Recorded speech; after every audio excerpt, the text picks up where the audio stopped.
আমিরে জামাত ডাক্তার শফিকুর রহমানের উপরেই পরিপূর্ণ আস্থা। নির্বাচন পরবর্তী ভোটের ফলাফল পরবর্তী দৃশ্যপটে জামাতের সঠিক রাজনীতি, সঠিক পথে আছে জামাত। দর্শক, অনেকে বলছেন যে ডাক্তার শফিকুর রহমানের এখন পদত্যাগ করা উচিত, ইলেকশন ইঞ্জিনিয়ারিং এর বিরুদ্ধে তিনি কেন সোচ্চার হচ্ছেন না, ইত্যাদি ইত্যাদি অনেক কথা। না, দেখেন, দেশটাকে এখন গড়তে হবে, সামনে এগিয়ে যেতে হবে, একটা স্থিতিশীল বাংলাদেশ গড়তে হবে। এক্ষেত্রে সরকারি দল বিরোধী দল সবাইকে রোল প্লে করতে হবে। সমাজে গ্রামে গঞ্জে কোনো হিংসা ফাসাদ বিদ্বেষ হবে না। নির্বাচনী প্রচারণায় অনেক কিছুই হয়, দ্যাটস ভেরি সিম্পল, কিন্তু নির্বাচন হয়ে যাওয়ার পর যদি আপনি বাংলাদেশকে এগিয়ে নিয়ে যেতে চান, এগুলো সব জাস্ট ফরগেট, সামনে এগিয়ে নিয়ে যেতে হবে। এখন অনেক রিয়ালিটি আছে। দেখুন, ডাক্তার শফিকুর রহমান কেন ইলেকশন ইঞ্জিনিয়ারিং এর বিরুদ্ধে দাঁড়ালেন না, অমুক তমুক নানান কথাবার্তা বলা হয়। না, এখানে আপনাকে অনেক কিছু বুঝতে হবে। ডাক্তার শফিকুর রহমানের হাত পা অনেকটা বাঁধা। রাতে যখন সংবাদ সম্মেলন করেছেন, তিনি কিছু একটা লুকাতে চাচ্ছিলেন, তেমন একটা বলতে পারছিলেন না। এর মানে রাজনীতির কিছু হার্শ রিয়ালিটি আছে, যেটা অত্যন্ত ক্রুয়েল। জনগণ ভোট দিলে আপনি ক্ষমতায় যেতে পারবেন তা না, অথবা ইসলামপন্থীদের ক্ষমতা যাওয়ার একটা রেড লাইন আছে, সেই রেড লাইন ক্রস করে ক্ষমতা নেওয়ার ঝুঁকি ডাক্তার শফিকুর রহমান যে নিবেন তা না। অথবা অঘটন ঘটালে অনেক কিছুই করতে পারতেন, কিন্তু না, সেরকম কোনো র্যাকলেস কিংবা হটকারী সিদ্ধান্ত ডাক্তার শফিকুর রহমান নিতে পারেন না। অনেক ভেবে চিন্তেই তিনি কার্যত এই ফলাফলকে মেনে নিয়েছেন, এবং ডাক্তার শফিকুর রহমানের এখানে পদত্যাগের প্রশ্নই ওঠে না।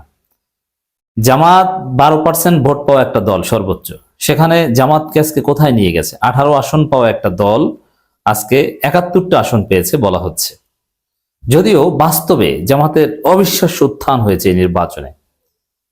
জনগণ ভোট দিয়েছে, কিন্তু ওই যে কিছু রিগিং, কিছু হিসাব নিকাশ ওই ডিপ স্টেটকে খুশি করতে পারেনি, যার ফলে জামাত ক্ষমতা আসতে পারেনি। কিন্তু তারপরও দেখেন, প্রায় 50টার কাছাকাছি আসনে 5000 সামথিং মোরাললেস ভোটে হারিয়ে দেওয়া হয়েছে জামাতকে। এটা রিগিং হয়েছে। তো এতে এই অতি সূক্ষ্মভাবে কারচুপি করে জামাতকে যেসব জায়গায় হারানো হয়েছে, আবার জামাতের দুর্বলতা আছে, ওগুলো অ্যাড করলেও যে জামাত 151 পেত তা না।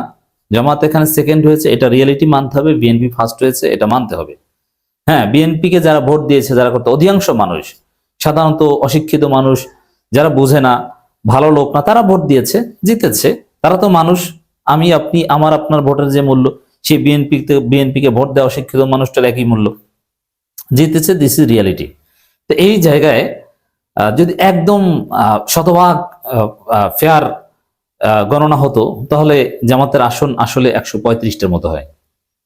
135টা হলো তো বাকিগুলো বিএনপি, তারা ক্ষমতায় আসে। কিন্তু জামাতকে এখানে দুর্বল করা হয়েছে। এখন এইটা জামাতের দুর্বলতা, যে কেন জনগণ ভোট দিয়েছে, জনগণ প্রায় 135 আসনে নির্বাচিত করেছে, সেখানে জামাত কেন ফলাফলটা ধরে রাখতে পারলো না, এগুলো নিয়ে আপনি আত্মসমালোচনা করেন। আবার চরমনায় জামাত জোট থাকলে, যেমন অনেক জায়গায় 5000 4000 ব্যবধানে, 1000 ভোটের ব্যবধানে হেরেছে। খুব সিম্পল, যে এখানে প্রত্যেকটা আসনে চরমনায় এই পরিমাণ ভোট থাকার কথা, তারা চরমনায় থাকলে ওইগুলো হতো না। সেখানে প্রায় 135টার উপরে সিট হতো। তো চরমনাইকে জোটে রাখতে না পারা বা না থাকা, এখানে আরো অনেক বিষয় আছে। চরমনাই যেসব জায়গায় দেখছেন যে 5000 4000 ভোটে পরাজিত হয়েছে, সেসব জায়গার একটা বিরাট অংশ তো চরমনাইকে দিয়ে দিতে হতো, সেখানে ওভারঅল কিন্তু আবার ভোট কমে যেত। কিন্তু তারপরও এটা আত্মসমালোচনা করতে হবে, যে চরমনাই থাকলে কি হতো, না থাকলে কি হতো, আর চরমনাইকে কোন কোন আসন দেয়া কথা ছিল, ওই আসন দিলে আসলে ওভারঅল ভোট আরো তো কমতো, অনেকে তো ভোট দিতে যেত না। তো এরকম অনেক পর্যালোচনার বিষয় আছে। কিন্তু তা সত্ত্বেও 18 সিট পাওয়া জামাত ইসলামীকে ডাক্তার শফিকুর রহমান 71 সিট এনে দিয়েছেন। শত বিতর্ক কারচুপি জামাতকে জেতা আসনে হারানোর পরও এটা কিন্তু অবিশ্বাস্য উত্থান। 12% ভোট পাওয়া জামাত হয়তো বা 30%-এর মতো ভোট পেয়েছে। তো এখন এইটা স্বাভাবিক। দেখেন, যদি জামাত এখানে বিরোধী দল হিসেবে কার্যকর রোল প্লে করতে পারে, জনগণের সাথে কানেক্টেড থাকতে পারে, বাংলাদেশটা যদি সঠিক পথে যায়, পুরনো রাজনীতি যদি বাংলাদেশে ফিরে না আসে, তাহলে এর পরের বার তো জামাত ক্ষমতায় আসাটা প্রায় নিশ্চিত বলা যায়। কারণ বাংলাদেশের জনগণ এক দলকে দুইবার ক্ষমতায় নেয় না, নাম্বার ওয়ান। দ্বিতীয় হচ্ছে,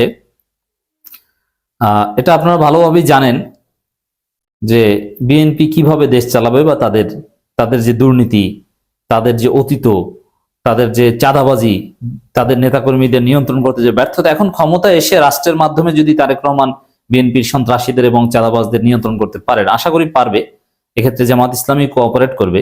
আমরা চাই যে তারেক রহমান প্রধানমন্ত্রী, হ্যাঁ মাননীয় প্রধানমন্ত্রী, কোনো সমস্যা নেই, কারণ তিনি জিতেছেন, যেভাবে হোক জিতেছেন, এবং রাষ্ট্রীয় কাজে তাকে পরিপূর্ণ সহযোগিতা করা প্রত্যেক নাগরিকের দায়িত্ব।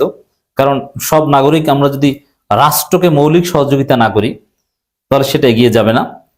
হ্যাঁ, সরকার কোনো ভুল করলে রাজনৈতিক প্রতিবাদ হবে, সভা সমাবেশ হবে এবং পার্লামেন্টে তীব্র বিতর্ক হবে, আমরা সমালোচনা করব, কিন্তু রাষ্ট্রকে আমরা কোঅপারেট করব। যদি আমরা একটা স্থিতিশীল, কার্যকর, ফাংশনাল রাষ্ট্র চাই, আমাদের সবার উচিত কোঅপারেট করা, রাষ্ট্রকে ফাংশনাল করতে হবে, সবাইকে আইন মেনে চলতে হবে।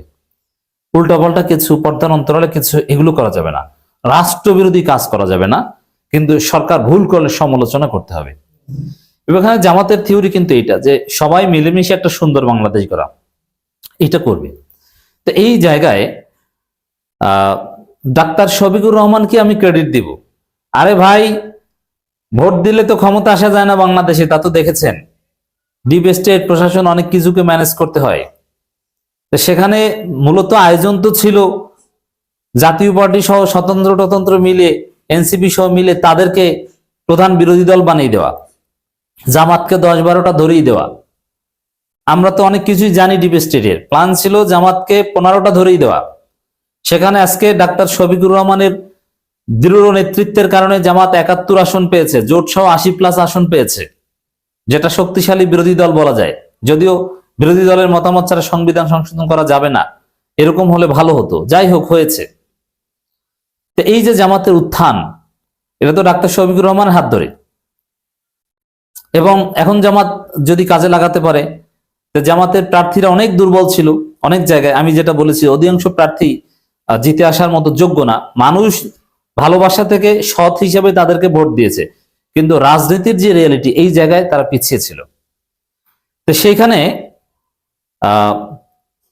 ডাক্তার শফিকুর রহমান জামাতকে 85 বছরে জামাত যতটুকু অগ্রগতি না হয়েছে, এইবার জামাতকে ডাক্তার শফিকুর রহমান সেই জায়গায় এনে দিয়েছেন, আল্লাহ এনে দিয়েছেন ডাক্তার শফিকুর রহমানের মাধ্যমে। অতএব আপনি ডাক্তার শফিকুর রহমান পদত্যাগ চান, এটা কেন? জামাতের সমালোচনা, দুর্বলতা আছে। দুর্বলতা কি বিএনপির নাই? সবার আছে, কার নাই? কিন্তু আসলে তেমন কিছু করার ছিল না। অসহায়ত্ব আপনাকে মানতে হবে, রেড লাইন। এটা রাজনীতির নোংরা খেলা, এখন এর মধ্যে আমাদের বাঁচতে হবে।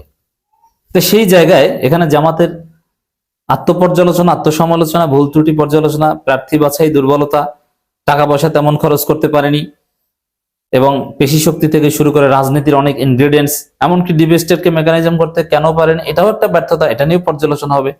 কিন্তু সব in spite of having huge limitations, doctor Shafiqur Rahman হাত ধরে জামাত যে পর্যায়ে এসেছে, তাতে ডাক্তার শফিকুর রহমানের উপরই আস্থা। যেখানে জামাত 15টা পাওয়ার কথা ষড়যন্ত্রের কারণে, সেখানে জামাতকে আজকে জামাত জোটকে 80+ আসন এনে দিয়েছেন। এটা অবিশ্বাস্য সফলতা হিসেবে আমি ডাক্তার শফিকুর রহমানকে ক্রেডিট দিব। এই আহ্বানে জানাবো, আসেন জামাত শিবিরে ভাই, let's trust in doctor Shafiqur Rahman.